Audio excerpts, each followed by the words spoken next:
Thomas Merton, in his hermitage, wrote one volume entitled Bread in the Desert. In solitude, every word of Scripture nourishes. That we can claim in a pandemic.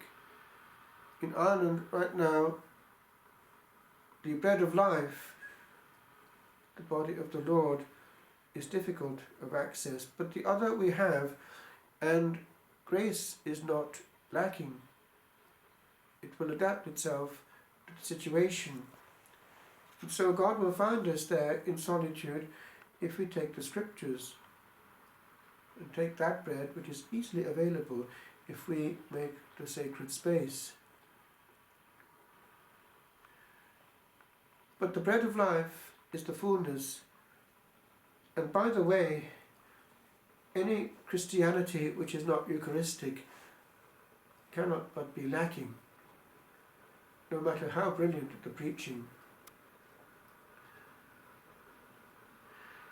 Well, this is already foreshadowed in the Gospel of today. This multiplication of bread for people in the desert who are hungry operates on two levels. From the beginning, as we see from all texts, even heretical ones in the early period, it is understood to be the real presence. It was on an individual basis that this or that priest might here and there have had doubts, but the faith of the Church was always solid, until essentially the Reformation, when of course it was lost, and is still lost for many Christians. But we have these reminders all through the Christian centuries actually. Joseph Ratzinger used to have a chair of theology at Regensburg, and he taught well, as he always has done, and we hope that one day he will be proclaimed Doctor of the Church, as could well be also the one he worked with, St. John Paul II. In that same Regensburg, a priest was mentally questioning the real presence as he celebrated. And what was his surprise when his doubt was heard on high, and from the crucifix before him came a clear sign. By the way, facing the crucifix is not indifferent when it comes to mystical union. Facing the people and being aware of them adds another element which contaminates, if we're not careful, the purity of mental vision and concentration. Indeed, the devil was obliged to admit that in exorcism in the mid-70s, that he and his minions had pushed and pushed for that. He knew the advantage of having priests perform to people. Well, this is what happened.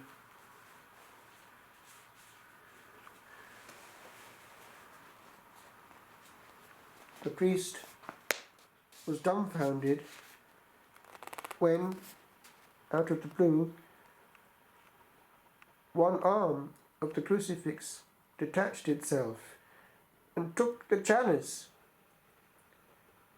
Never again did he doubt. And this miracle, amongst so many, reminds us too to look beyond the humble signs alone.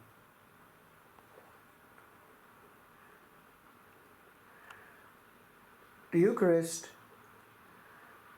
redeems, in a sense, the lost, because it takes matter, and God sees fit to use matter in the sacramental sphere. Man was entrusted with the stewardship of matter in Eden. And one can imagine that the first encounter with the Creator in that natural action of taking care of what was very beautiful would have been quite blissful. There was a harmony there. But the serpent, whose presence in the universe as Lucifer was already a jarring note, crept in. Alas, disobedience meant that that jarring note pervaded Eden, and man was banished, as we see in today's reading from Genesis, strikingly portrayed by so many artists, the banishment from Eden.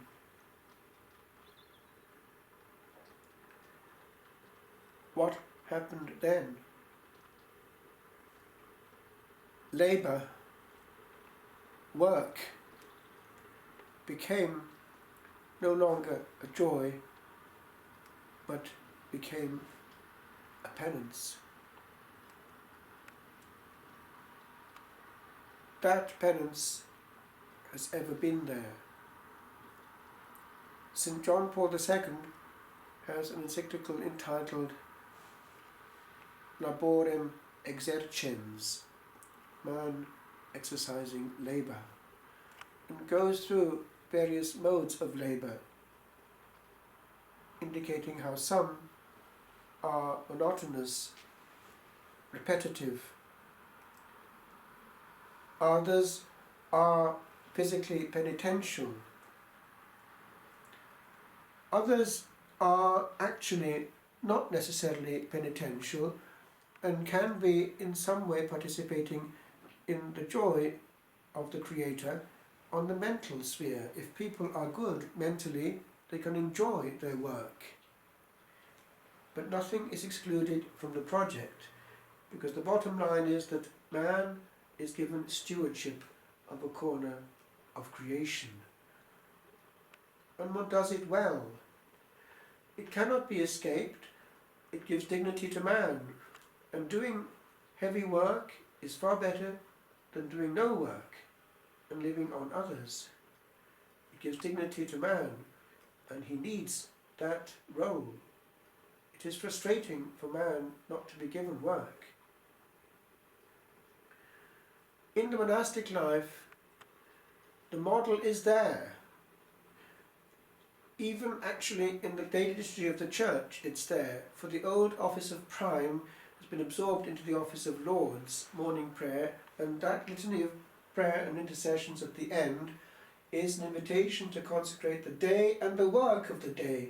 And in the teaching of the Council Fathers, the supreme moment of the offertory and of the consecration should be something of that we take our work and place it on the altar and our time and efforts, and then it's lifted up in union with that sacrifice going on all the time over the planet.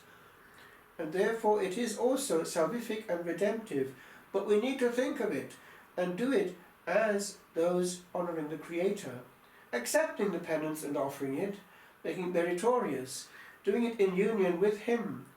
And in the monastic life, we are taught, it is done in continuity of mode with the choir. There is no break, and one does it with our King. And one can freely engage in contemplation in especially simple work. So simple work is not necessarily a penance. It can be also a mode of contemplation. And joy is the fruit. The same action done by a monk or a nun in that mode of engagement with heaven is actually also a union with God at every moment without exception. That grace we can ask for in this year of St. Joseph, the model of quiet life and interiority, working hand in hand with the Creator here in the simple here and now of the day.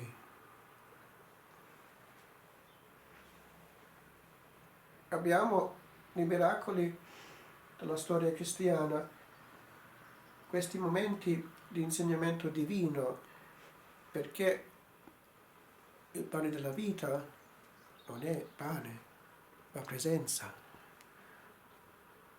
Deve essere visibilmente pane per essere consumato. E per questo Dio ogni talvolta svela la verità e molto di più.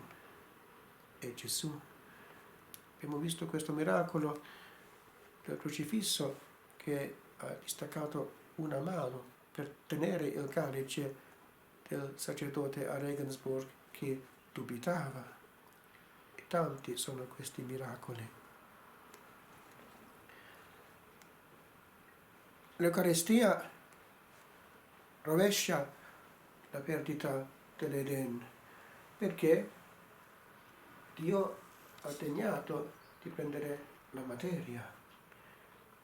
L'uomo deve gestire la materia.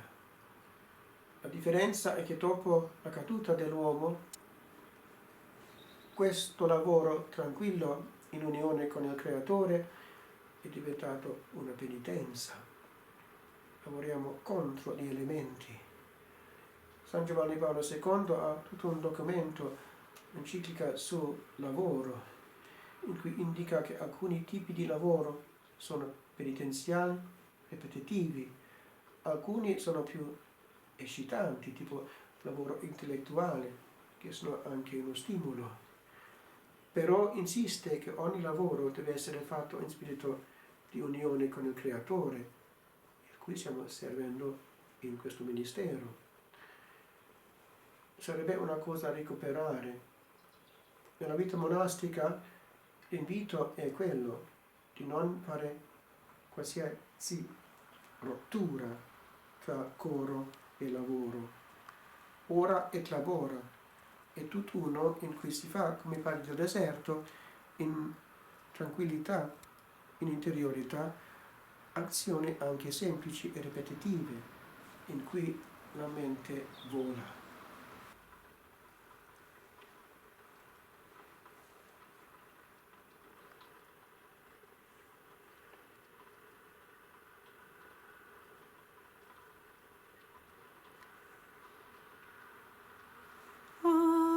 Ave Maria, gratia plena, Dominus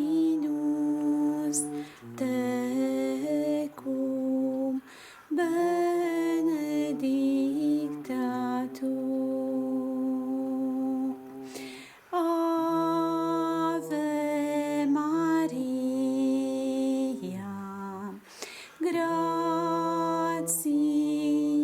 plena, Dominus tecum,